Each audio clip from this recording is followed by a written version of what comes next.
The envelope was on my desk when I arrived Monday morning. Not handed to me, not delivered with any of the formal protocols that official correspondence in a military environment usually carries. Simply placed on my desk, face down, in the particular way of something that has been left rather than delivered, as if whoever put it there did not want to be present when I opened it. I turned it over. Official letterhead. The complaint review board. My name, Captain Sarah Reeves, typed with the particular precision of a document that has been prepared carefully and reviewed before being sent. I opened it. A formal complaint had been filed against me. Conduct unbecoming, abuse of authority, failure to follow proper operational protocols during a field exercise that had taken place 6 weeks earlier. The complainant's name was Major Daniel Croft. I put the envelope down. I picked up my coffee, and I thought about the field exercise. My name is Captain Sarah Reeves. I had served for 13 years, military intelligence, the kind of work that requires a tolerance for complexity and a comfort with making decisions in conditions where the full picture is never available. I had a record I was proud of, a career built through the particular grinding consistency of someone who shows up completely every single day, regardless of what the day requires. Major Daniel Croft had been assigned to my unit 8 months earlier. He was senior to me in years of service, junior to me in the specific role we were both operating in, a distinction that he had, from the moment of his arrival, found difficult, not impossible. He had not been openly insubordinate, not in the ways that produce formal documentation and clear consequences. In the quieter ways, the slight delays before complying with directives, the questions framed as clarifications that were actually challenges, the particular body language of someone who has decided that a person giving them direction is not someone whose direction they fully accept, communicated in meetings, in briefings, in the accumulated small signals that everyone in the room can read and that produce no paper trail. 8 months of quiet friction, and then the field exercise. The exercise had been a standard evaluation, a simulation designed to test unit cohesion and decision-making. Under controlled pressure, I had made a call during the exercise, a command decision, the kind that field exercises exist to evaluate, the kind that requires someone to commit to a direction without having all the information she would want. My call had been correct. The exercise evaluators had documented that. The outcome had been positive. Major Croft had disagreed with the call in real time. He had expressed that disagreement, loudly in front of the unit, in a moment that had required me to make a second decision. How to manage a public challenge to a command decision without disrupting the exercise further. I had managed it. He had filed a complaint 6 weeks later. I turned the envelope over in my hands one more time. Then I put it down and picked up my phone. I called Lieutenant Colonel James Webb, my direct superior, the person I reported to, the person whose name was not on the complaint, but who would need to know about it before the day was out. He answered on the first ring. "I know," he said. "I was going to call you this morning. Can you come in?" "On my way," I said. I drove to his office with the envelope on the passenger seat and the particular settled, feeling of someone who has been in difficult situations before and has learned, through experience rather than disposition, not to let the first moment of a difficult situation determine how they respond to it.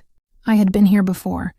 Not exactly here, but close enough, and I had always come out the other side with my record intact. I intended to do the same thing now. Lieutenant Colonel Webb's office was exactly as it always was, organized in the particular way of someone who has occupied a space for long enough that it has become an extension of how they think. He was standing when I entered. That told me something. He gestured to the chair. I sat. He looked at me for a moment before speaking of the particular look of someone who is assessing, not the situation, but the person in front of them. How they are holding it, what they need. "Talk me through the exercise," he said. From the beginning, I did. Everything. The setup, the timeline, the moment of the call, what information I had, what information I did not have, why I made the decision I made and what I expected it to produce. The outcome. Major Croft's response in real time. The way I had handled it. The 6 weeks between the exercise and the envelope on my desk. Webb listened without interrupting. He had always been a good listener. The kind that builds the picture as you speak rather than waiting for you to finish. When I was done, he was quiet for a moment. The exercise evaluator's documentation, he said. Your call is on record as correct. Yes, I said. Croft's challenge is on record as disruptive, he said. It was documented at the time, I said, by the evaluators. I didn't request that. They noted it independently. Webb nodded. He's claiming abuse of authority, he said. The specific allegation is that your handling of his challenge in front of the unit and was designed to humiliate rather than to manage. I thought about that moment, about the decision I had made in real time, about the 3 seconds between his challenge and my response, 3 seconds in which I had assessed the situation, the audience, the impact of different responses on the exercise, on the unit, on the longer dynamic that had been building for 8 months. I gave him a direct instruction, I said, to hold his position and continue the exercise. I used a neutral tone. I did not address the challenge publicly beyond that. I completed the exercise and indicated that a debrief would follow. Which it did. I know, Webb said. I've read the evaluator's notes. Then you know the record, I said. I do, he said. But a complaint has been filed, which means a review, which means a board. I sat with that. A board, 13 years of service, a record that I had built with the particular consistency of someone who understands that the record is the only thing that belongs, entirely to you, that rank can be taken, postings can change, relationships can shift, but the record is yours. What you did and how you did it, and whether the documentation reflects those things accurately. My record was accurate. When? I said. 3 weeks, Webb said. The board convenes in 3 weeks. 3 weeks. I spent those 3 weeks the way I had learned, through 13 years, to spend the time before something important. Not anxiously, not in the particular restless way of someone who cannot manage the waiting methodically. I reviewed every piece of documentation from the exercise, every evaluator note, every communication between Croft and me over the 8 months of his assignment, the emails, the meeting records, the formal communications that existed in the system. Everything that was on record I read. Everything that was not on record, I thought carefully about what I could document now and what I would need to address from memory. I spoke to 3 people. Webb, my JAG officer, a woman named Patricia, Chen, who had been recommended to me years earlier, and whose number I had kept for exactly the kind of situation I had hoped would never arise, and a colleague who had been at the exercise, Lieutenant Torres, who had been in a position to observe both the call and Croft's response and who had, when I called, said immediately, I was waiting for you to call. I've already written it up. Everything I saw, that was the moment. Sitting at my kitchen table on a Thursday evening, 2 weeks before the board, when something in me shifted from managed concern to something closer to certainty. Not arrogance, the particular calm certainty of someone who has done the work and knows what the record shows. I had made a correct call. I had managed a public challenge with a neutral instruction and a documented debrief. I had 13 years, and I had Torres's written account, delivered without being asked. The board had 3 weeks of documentation waiting for it, and I had been preparing for 13 years. The board convened on a Tuesday. 5 members, senior officers, the kind of seniority that comes with the particular weight of people who have seen everything and are not moved by performance. They wanted the record, the documentation, the specific, verifiable facts of what had happened and what had been done with it. I was prepared to give them exactly that. Major Croft presented his complaint first. His attorney walked through the allegation, the field exercise, the call, the public handling of his challenge, the claim of humiliation and abuse of authority. It was presented confidently, the particular confidence of someone who has convinced themselves of a narrative and has had time to refine its presentation.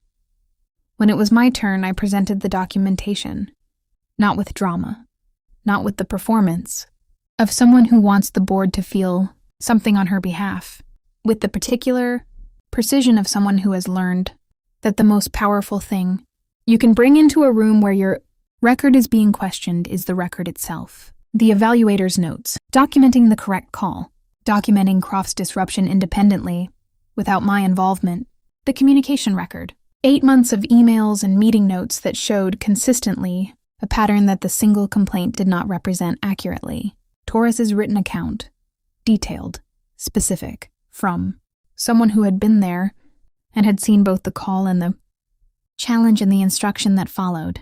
The debrief documentation, showing that the challenge had been addressed, not ignored, not publicly dismantled but addressed, through the appropriate channel. After the exercise, as protocol required, the board asked questions, good questions, the questions of people who are reading documentation carefully and want to understand what they are reading. I answered all of them. Major Croft's attorney had 3 follow-up questions. The board chairman, Brigadier General named Hayes, who had said nothing during either presentation, looked at the documentation in front of him for a moment after the questions concluded. Then he looked at Croft, then at me. "Captain Reeves," he said, "your record speaks clearly. The documentation provided is comprehensive. The board finds no basis for the allegations as filed." He looked at Croft's attorney. "We are, however, noting in our findings the pattern of conduct documented in the communications record. That notation will be included in Major Croft's file." Croft's attorney said something I did not fully hear. The chairman did not respond to it. "We're adjourned," he said. I walked out of that room with Webb beside me. He did not say anything until we were in the corridor. Then he said, 13 years. 13 years, I said. "It shows," he said. Major Croft was reassigned 3 months later. A different unit, a different command structure, the kind of reassignment that is not a punishment in the formal sense, but that communicates clearly what it needs to communicate. I remained in my position. My unit, who had been in that field exercise, who had watched the challenge and the instruction and the debrief, continued. With the particular dynamic of a unit that has been through something together and has come out the other side with a clearer understanding of what holds. Torres brought coffee to my office the morning after the board. "I heard," he said. "Yes," I said. "Good," he said. "The right result." "Thank you," I said, "for writing it up." "You didn't need to thank me," he said. "I was there. I saw what happened. Writing it up was just accurate." Accurate. That is the word I have thought about most in the time since that Tuesday. About accuracy. About the particular power of a record that reflects what actually happened. Documented. Verifiable, consistent. About the 13 years that made that record possible. Here is what an envelope on a desk, and 3 weeks of preparation and 47 minutes before a board taught me. The people who file complaints against you are counting on the documentation being incomplete. They are counting on your record being unclear. They are counting on the space between what happened and what can be proven being wide. Enough to insert a different version of events. Close that space. Document everything. Hold yourself to a standard that produces a record you can hand to a board without hesitation, because the board will come. And when it does, your record will speak. And it will speak louder than anything filed against you. He filed a complaint against me. The military board had other plans, because the record, the 13 years of it, already told the truth.